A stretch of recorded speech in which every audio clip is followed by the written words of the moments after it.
I'm Tom Romito from Western Cuyahoga Audubon Society, and I'm here with Stefanie Spear. Stefanie, would you please introduce yourself to our audience and your affiliation? Sure. Stefanie Spear. I am the founder and CEO of EcoWatch. EcoWatch.com is one of the leading environmental news sites. We report on a broad range of environmental issues and work to educate and motivate people to care about human health and the environment. Well, thank you. Could you please describe your work and how you got into it? When I was a college student, I personally became conscious of my impact on the earth. For me, it felt a lot like just a light switch.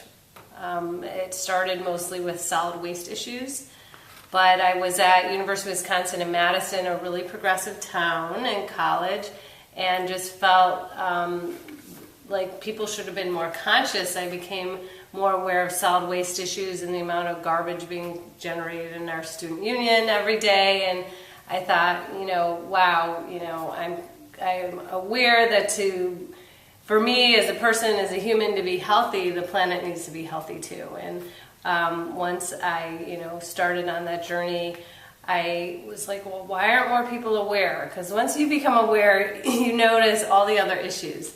And I decided it was because they lacked education on the issues. So I started publishing a newspaper as a student back in 1990, and thought, saw that it was, starting to get more people engaged, and all of a sudden all these people started contacting me with all their issues, and I realized there was a huge need for a venue, a platform, a home for the news of the people that were rolling their sleeves up every day to protect our water and our air. So, that idea of educating people back then is really today when you see EcoWatch, that's the culmination of my passion and work trying to get more people aware and conscious of their impact on the earth and begin what I call a journey from a humanistic viewpoint to a biocentric one. People who just begin to connect the dots between human health and the environment, to people who are voting with their dollar every day. They're ready to join a protest. They're contacting their elected officials. You don't go from consciousness to complete enlightenment in a day. It's a journey.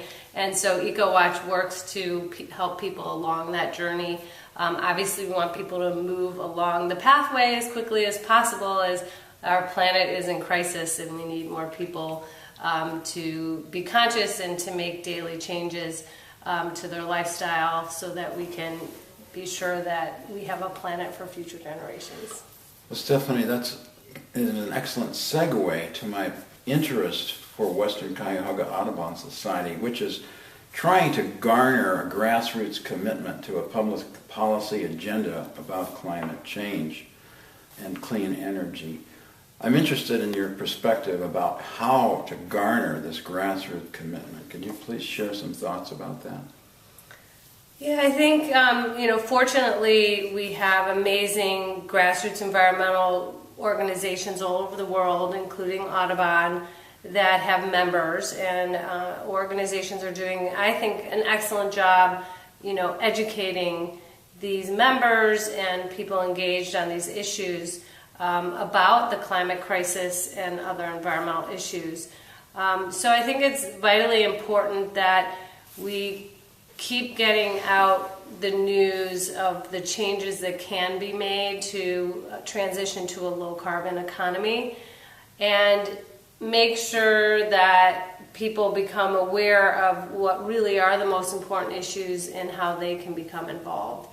So groups like the Audubon and other organizations, Greenpeace, Sierra Club, 350.org, Friends of the Earth, Rainforest Action Network, all these amazing organizations, making sure that they're doing their best to keep their constituents or their members engaged on these issues, and that it's not just policy that's going to transition us to a clean energy future, it's also individual action. Thank you, and that's very interesting.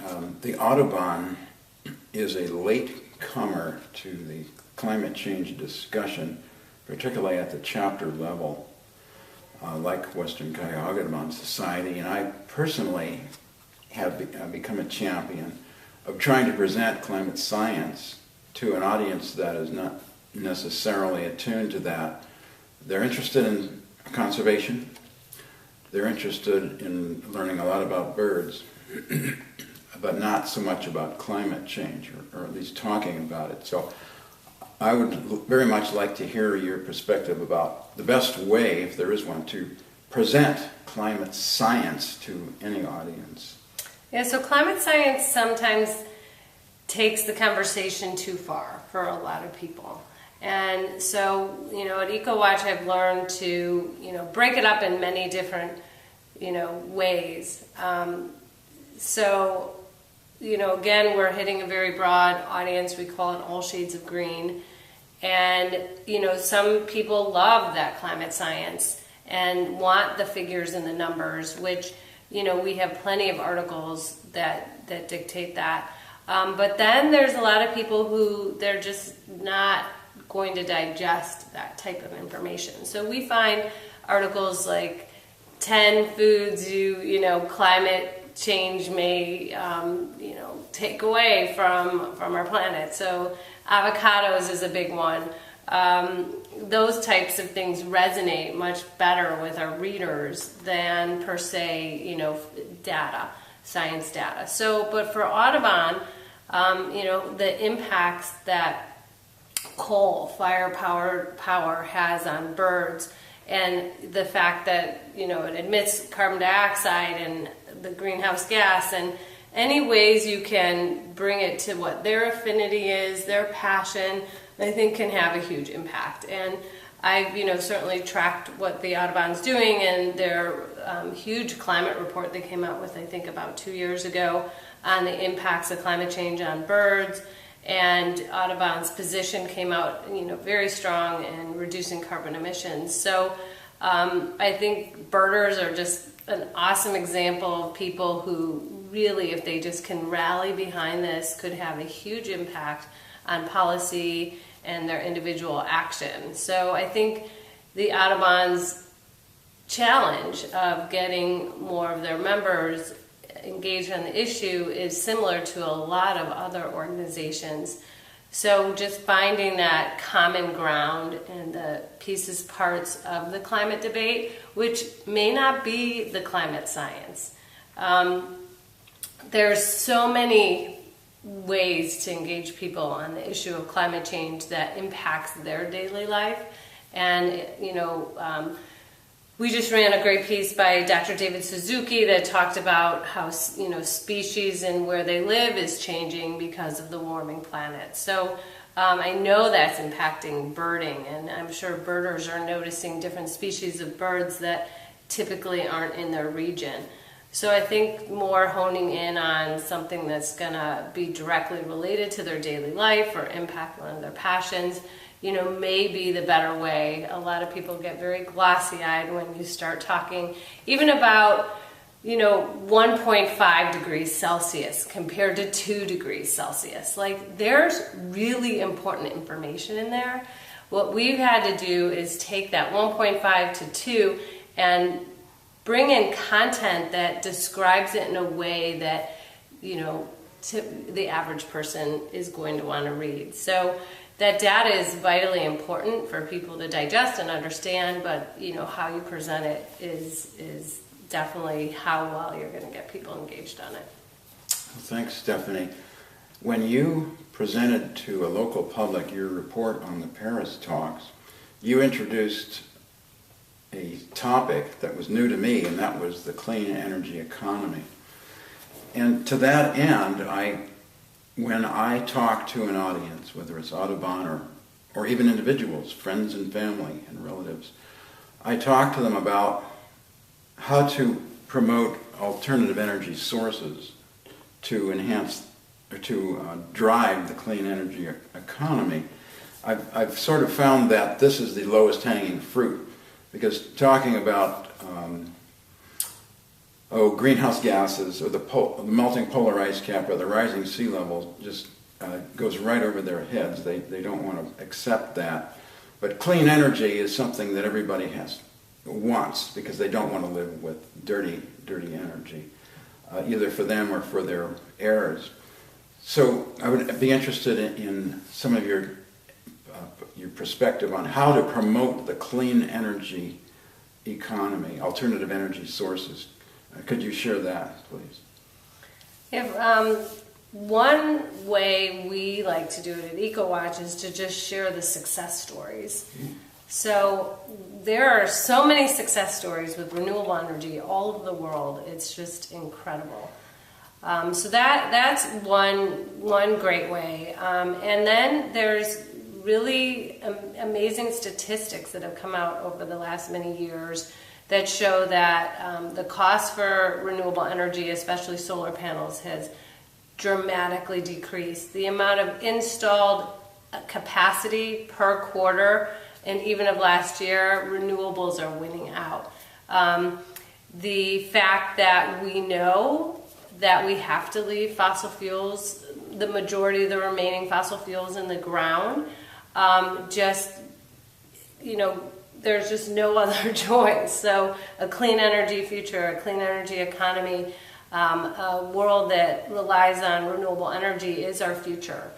Other ways I love to talk about innovation. I love to talk about Elon Musk and Solar City. I think he's the president of the board of Solar City, and then of course he's the founder and CEO of Tesla Motors, and the Powerwall battery, battery storage. Actually, I love content on battery storage that does really well on EcoWatch. I'm like, wow, people really get it, and try and steer clear, or at least set the record straight on myths about renewable energy.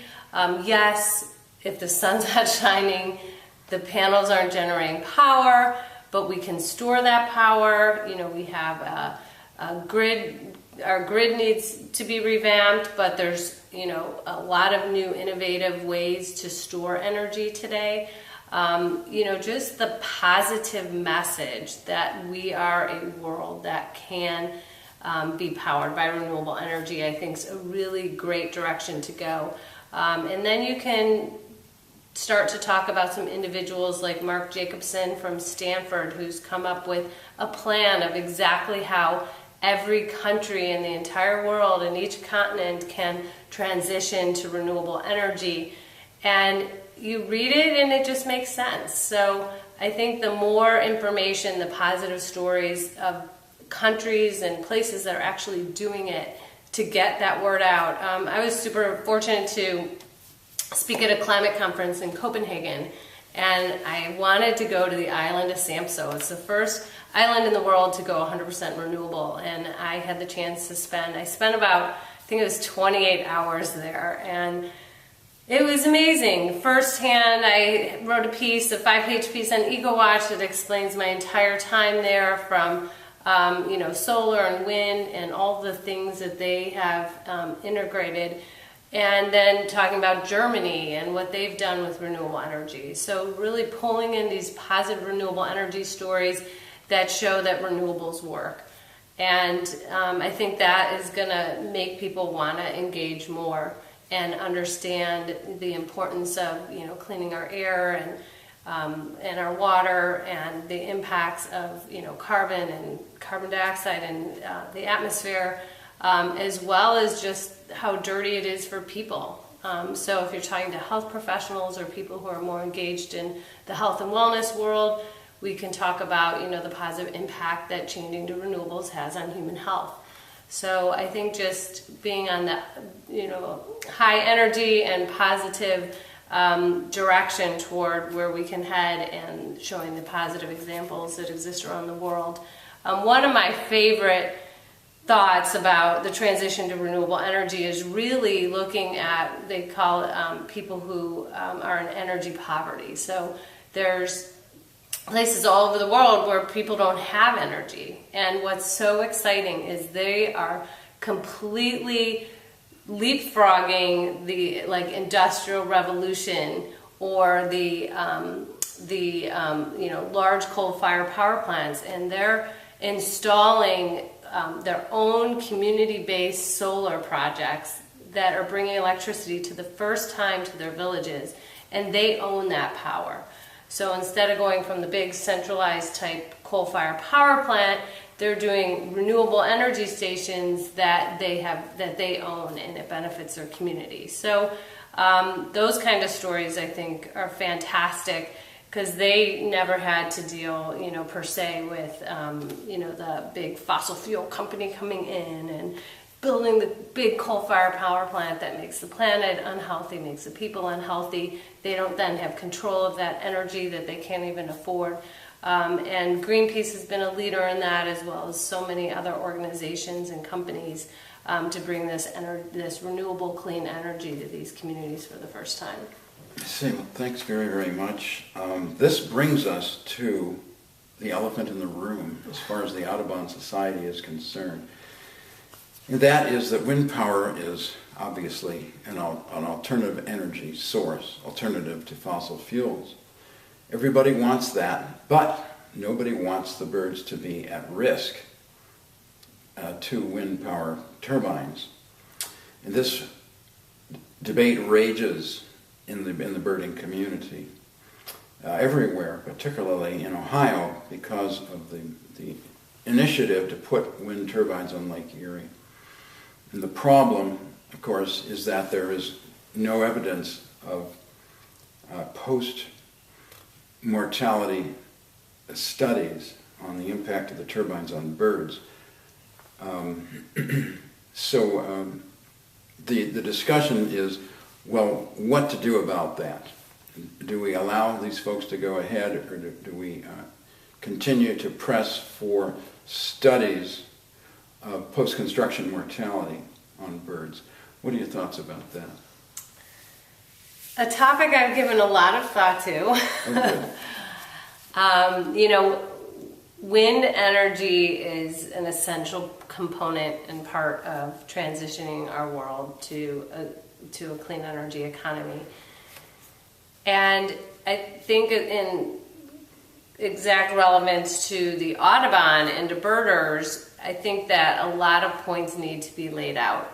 No question that wind turbine farms should not go in the path, migratory path. So there is need for studies. I'm, confident that the migratory routes are fairly known.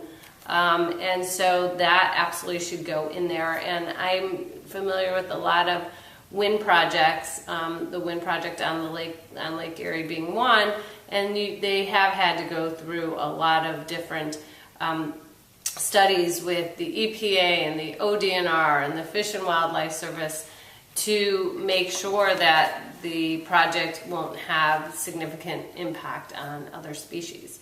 So, making sure that the process through NEPA or whatever type of environmental impact statement has to happen, has to be part of the program, just as if a coal-fired power plant was going to go in, or a nuclear power plant, or some type of energy generating facility. So there has to be those, pieces parts. But I do feel that we also have to pull into the equation the impact buildings have on birds. I've read many studies where, the number of birds killed by tall buildings compared to wind turbines, the tall buildings wins out every time on the number of birds killed. You also have to take into account the impact that carbon dioxide and mercury from burning of coal, what impact that has on our water, which impacts our fish, as well as our birds, as well as human health. So it's not just, what impact it has on birds if a bird is hit by a blade. It's, what impact, you have to look at the true impact that coal-fired power plants have on bird species as well. And if you don't bring that in, you're just not looking at a level playing field. And, mercury pollution, which comes from the burning of coal, which several different things happen. It goes up in the air, it comes down to the water. That's one of the reasons we have high levels of mercury in fish.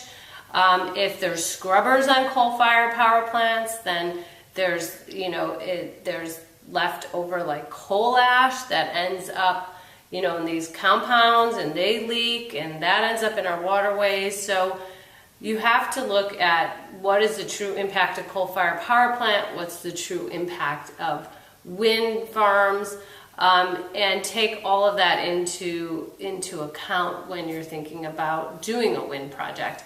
So I think more education around the impacts of coal, which powers more than 50% of our country, in some states clearly more.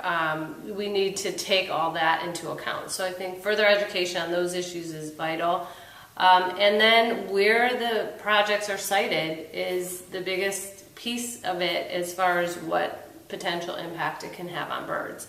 My personal feeling is we have to move forward with significant amount of wind projects. I prefer distributed generation projects where a solar or wind project is built to generate power for X for this particular facility, instead of just huge wind farms everywhere that powers a lot of different things. In order for us to get to the scale that we need to get to transition from a fossil fuel-based economy to a renewable energy one, we need to do these larger projects as well. So, but I think dialogue and debate are really great. I just think that the proper information and looking at all of the issues at hand have to be part of the conversation to really understand whether that particular project is a good one or a bad one.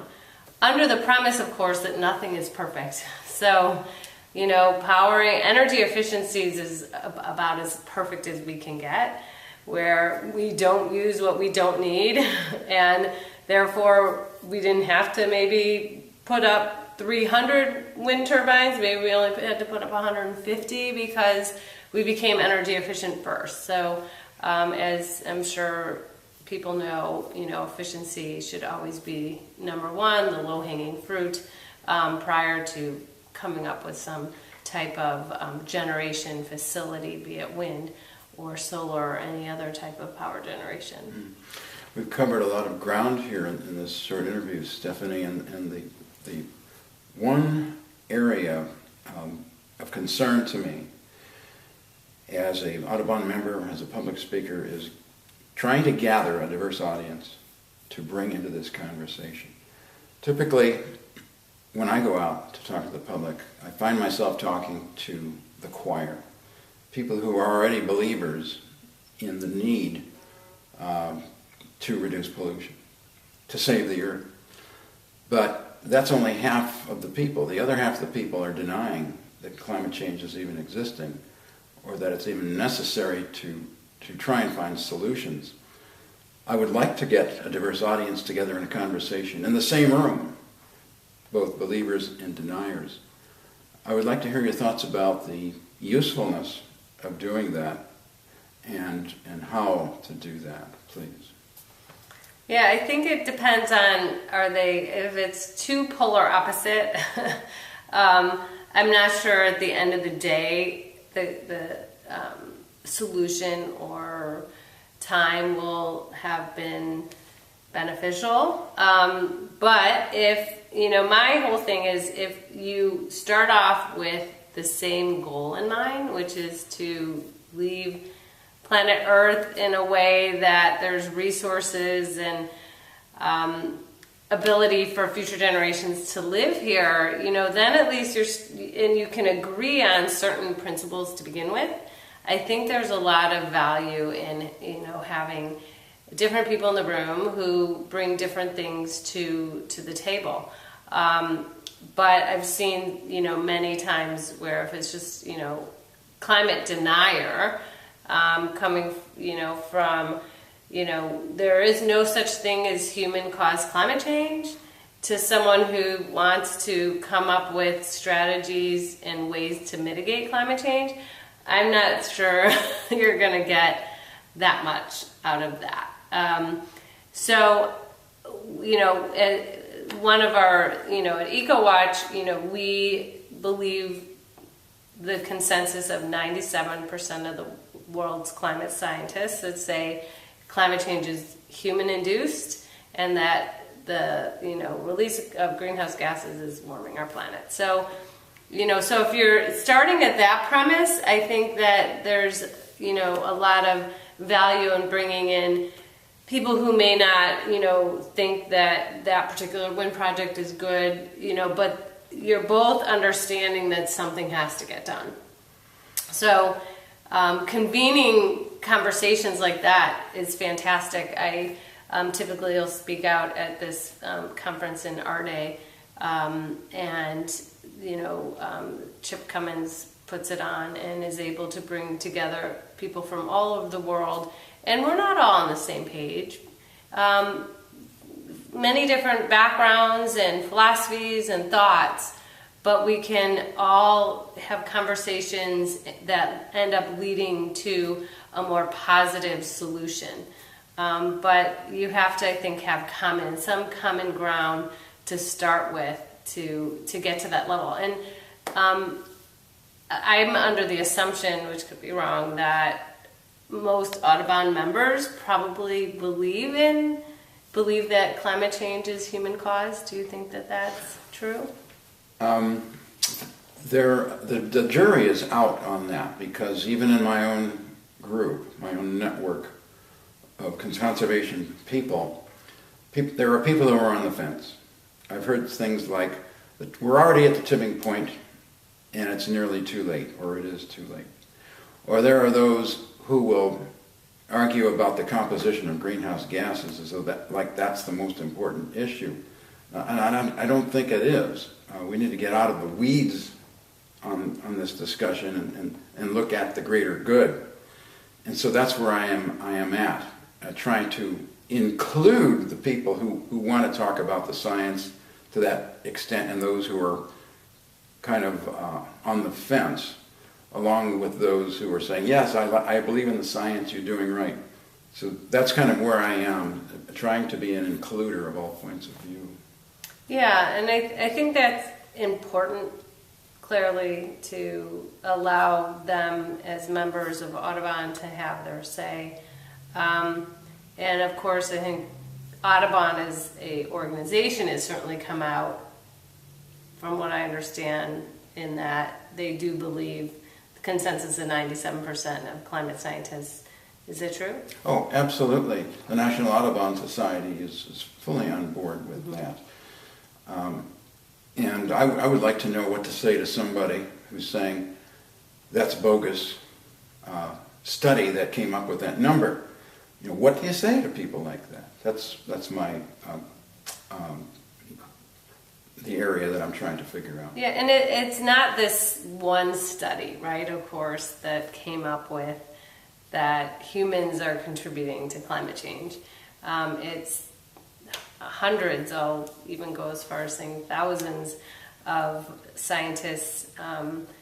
And there just was a new study that consensus on consensus. So it was all these scientists coming together, climate scientists coming together, that again say there's now consensus on the consensus that 97% of the world's climate scientists believe climate change is human-induced.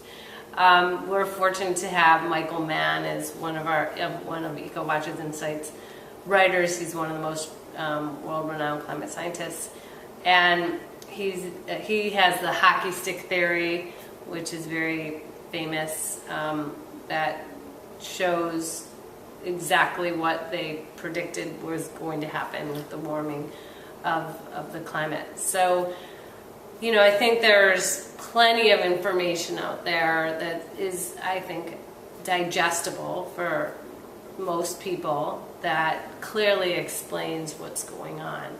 And then, we have many nations feeling, the impacts of climate already, and so there's lots of stories to be told there.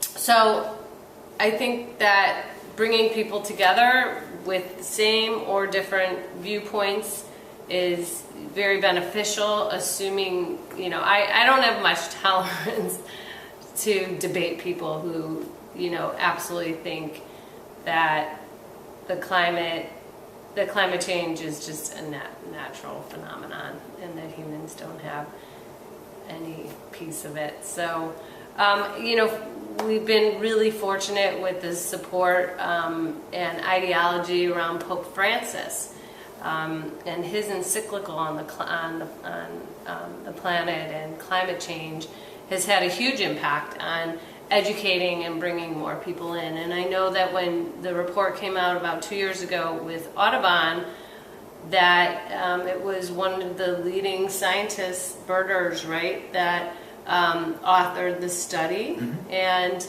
I'm assuming that rallied a lot of Audubon members to more clearly understand the issue at hand. Clearly it did. It is a valuable piece of science. Yeah. So, I think that, it's a time to continue to educate people on these issues. Not necessarily get in fights at Thanksgiving dinner, but, we're fortunate today to have social media and have it so prevalent in people's lives. Some people may disagree with that, but it does provide a way for people to share what matters to them. And people are always like, I feel hopeless, what should I do? And, we have a voice and we can use it in so many different ways today, with social media being one of them. And I think it lends a really unique and exciting opportunity to get more people conscious and aware of these issues. Well, there you have it, folks. Education is going to be our strategy going forward, and it's just been my pleasure to be with Stefanie Spear, founder of EcoWatch, discussing this important topic. Thank you for listening. Thanks.